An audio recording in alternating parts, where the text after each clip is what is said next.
Hola, ¿cómo están? Seguimos pues en esta tarea de seguir profundizando en todo lo que tiene que ver con la lección divina, especialmente en los evangelios sinópticos.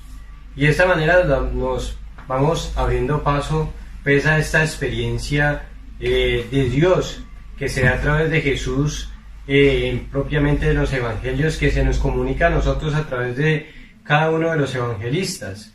Y esos evangelistas que nos ayudan a descubrir en cada una de nuestras vidas y en cada una de nuestras comunidades un mensaje claro que Cristo nos quiere dar para nuestro quehacer en nuestro mundo hoy y en nuestra vida diaria con nosotros, con nuestra familia y con la sociedad.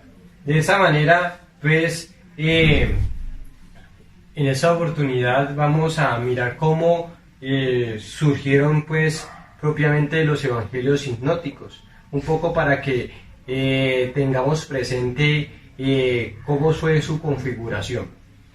Y así podemos determinar pues que los evangelios sinópticos son tres, simplemente, a los cuales se le conoce como el evangelio de Marcos, el evangelio de Mateo y el evangelio de Lucas, que presentan una similitud en la narración de la vida de Jesucristo y acontecimientos.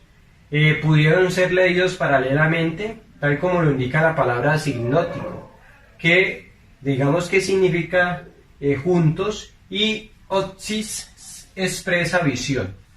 Si los colocamos en tres columnas, podemos descubrir sus diferencias y semejanzas de un solo vistazo.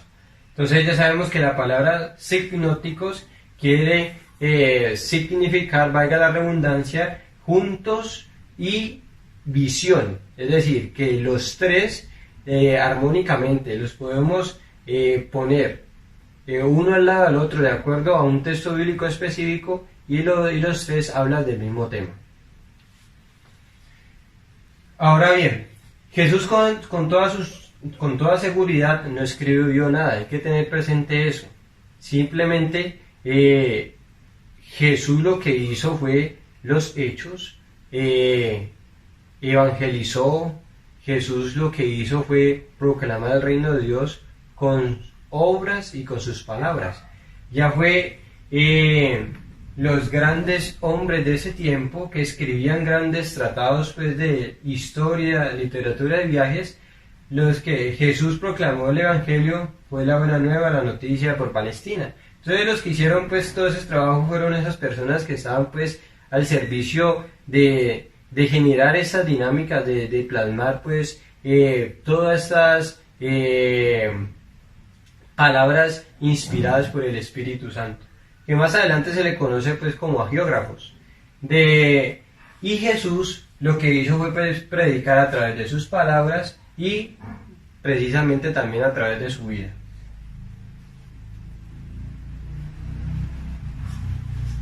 Ahora bien, entonces los evangelios sinópticos pues se consideran, hay varias teorías de cómo surgieron, hay tres, pero hoy vamos a hablar simplemente pues, de la que más se le ha dado como importancia a través de la historia, a través de los estudios bíblicos, que se llama la teoría de las dos fuentes.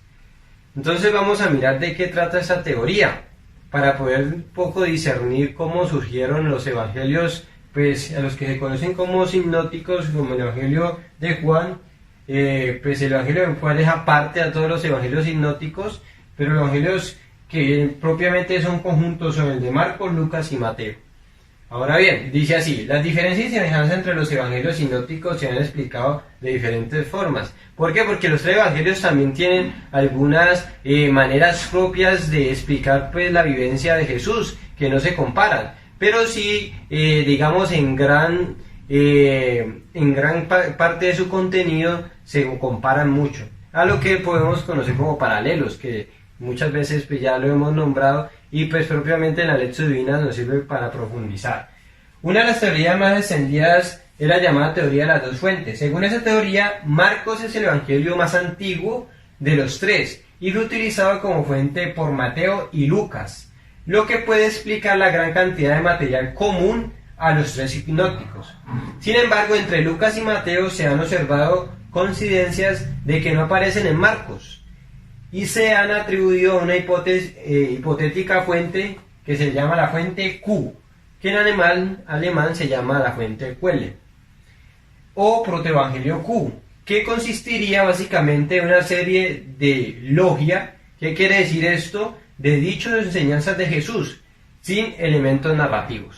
Entonces aquí podemos nosotros mirar que el Evangelio de Marcos no tiene como tal la fuente Q, la fuente Quelle, por decirlo así, que son dichos y enseñanzas de Jesús de una manera pues sin elementos narrativos, ¿no? Sino que viene como más de una tradición oral, viene de otra experiencia. En cambio, Marcos sí propiamente viene, digamos, precedido, como dice aquí la imagen, primeramente por la prédica de Jesús. Después se da la tradición oral.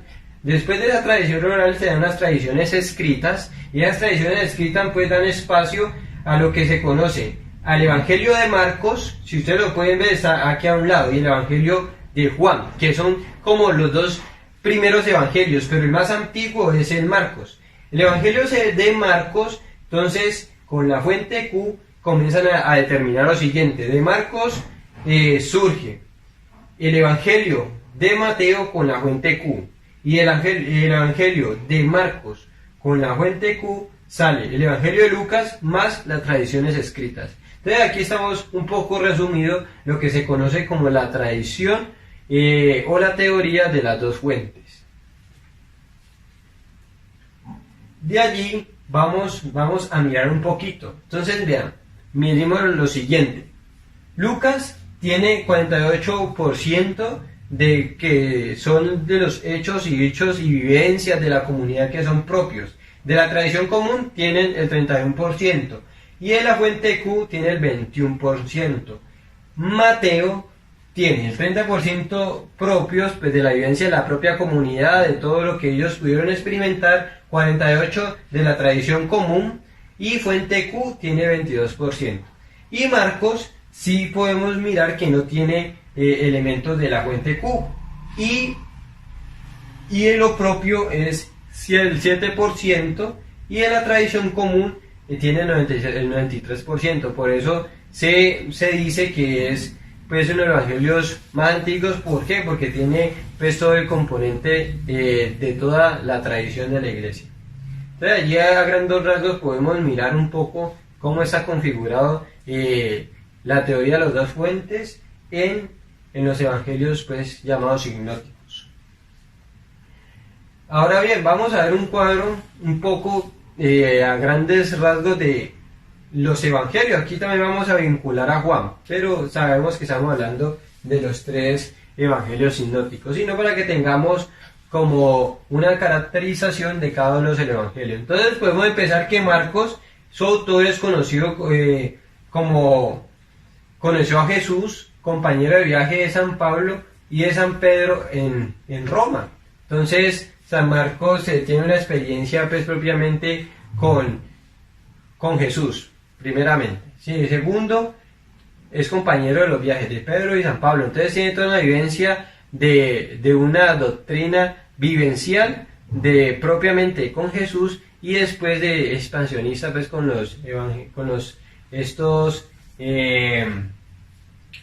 estos apóstoles, y propiamente pues Pedro y Pablo, que hacen pues toda esa motivación de la Iglesia Universal. Al Evangelio de Marcos se le conoce con el símbolo del león, precisamente porque el Evangelio empieza con la voz poderosa del Bautista en el desierto, y entonces se tiene la concepción de que en el desierto habitan los leones. Por eso se pone la simbología del león. La fecha de la composición dice que es el más antiguo, aproximado entre los años 60 y 70. ¿Para quién está dirigido? Entonces está dirigido para cristianos de tradición no judía de la ciudad de Roma.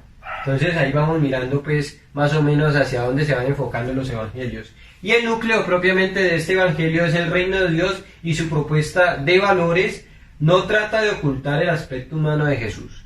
Entonces ahí se va como dando unas pautas de que nosotros cuando vamos a adentrarnos a mirar a un evangelio, debemos tener presente esto porque eso nos va a ayudar para la interpretación.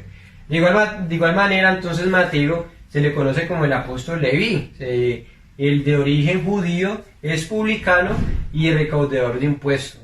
Entonces ahí se va generando pues como una matización de cada uno de los personajes. El símbolo es el hombre y el ángel. ¿Por qué? Entonces, porque comienza siendo un repaso de la genealogía de Cristo, el Hijo del Hombre. Entonces, a partir de eso se genera pues esta visión pues, de su símbolo. Y también dice pues de ángel porque en el Apocalipsis hay una profecía de los 4 ángeles alados. Entonces, a partir de eso también se sustrae y se potencializa aquí. Fecha de composición, probablemente hacia los años 80 y 90.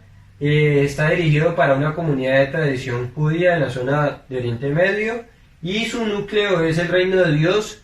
Jesús es el maestro, el que da el cumplimiento a la profecía, a las profecías, es el Mesías. Entonces aquí se habla un poco más sobre el reino de Dios en cuanto al aspecto humano en Marcos, y acá se habla del reino de Dios en cuanto al Mesías. Entonces vamos mirando esa importancia de poder conocer esto.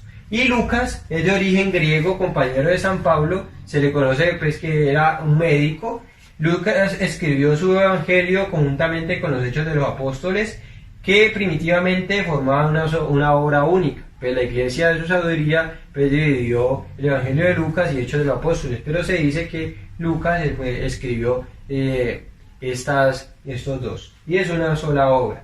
El símbolo es el toro, porque empieza con el sacrificio de Zacarías en el templo donde sacrificaban los toros. Entonces de ahí se saca pues esa realidad.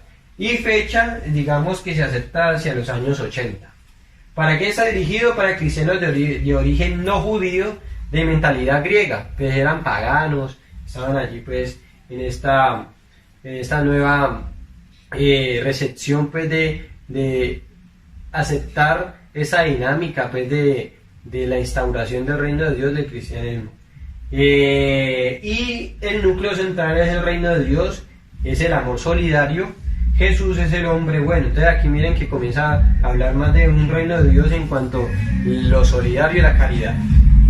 Y por último Juan, que no hace parte de los sinópticos, pero para que tengamos ahí un precedente, varios autores del círculo de Juan, el amigo de Jesús, se dice pues que Juan pues tuvo contacto pues con los apóstoles y pues fue un acompañante de toda esa experiencia. Su símbolo es el águila por sus expresiones simbólicas elevadas. Pues se le conoce al Evangelio de Juan como el Evangelio teológico, unas expresiones que van dirigidas a conocer más, digamos, un aspecto de Dios desde el ámbito más de lo trascendental, de lo teológico, que va profundizando en la experiencia de Dios. Y la fecha está a finales del siglo I y a comienzos del siglo II. Está dirigido para una comunidad multiétnica en la zona de Asia Menor. Y su núcleo de Jesús es el rostro de Dios, su palabra, ejemplo de amor incondicional. Entonces, los 3 evangelios organizan sus materiales teniendo en cuenta un esquema fijo. ¿Cuáles son? La época de Jesús junto a Juan el Bautista. Todos tienen como esa misma dinámica. Jesús en la Galilea, predicando el reino de Dios. Entonces, si podemos mirar en los evangelios sinópticos, todos están situados bajo ese contexto. La marcha de camino hacia Jerusalén y sus últimos días son la pasión, muerte y resurrección. Esos son como unas ítems transversales a los 3 evangelios. El evangelio de San Marcos es el más antiguo, como ya lo habíamos dicho. Mateo y Lucas montaron su narración evangélica sobre el modelo de Marcos. Mateo y Lucas tienen una fuente común llamada la fuente Q, la que hemos dicho, que era un escrito que contenía dichos y sentencias de Jesús, que ya lo habíamos mencionado, sino para que hagamos hincapié en ello. Entonces, sinópticos se hace referencia porque cuando ponemos los 3 evangelios en esas columnas, podemos mirar que hay una armonía en el contenido. Entonces, por ejemplo, Mateo 9, del 2 al 8, Marcos 2, del 3 al 12, Lucas 5, del 8 al 26, hablan pues de...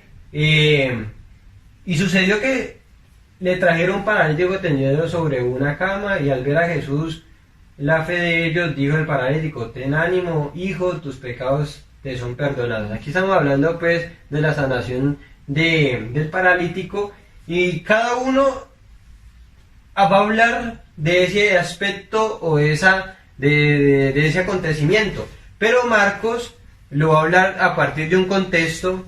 Marcos le va a hablar a partir de un contexto, y Lucas también de un contexto de la cual ellos experimentaron ese mismo acontecimiento, pero o que a través de las experiencias de las comunidades se fueron pues determinando de esa manera. Entonces, ¿por qué son buenos los paralelos? Los paralelos son para que nosotros podamos determinar cuáles son las variaciones que hay en cada evangelio, y por ejemplo, qué le quita Mateo, qué le pone Marco, y qué le aumenta Lucas, o viceversa. Y así pues nosotros podemos profundizar en nuestra lección divina.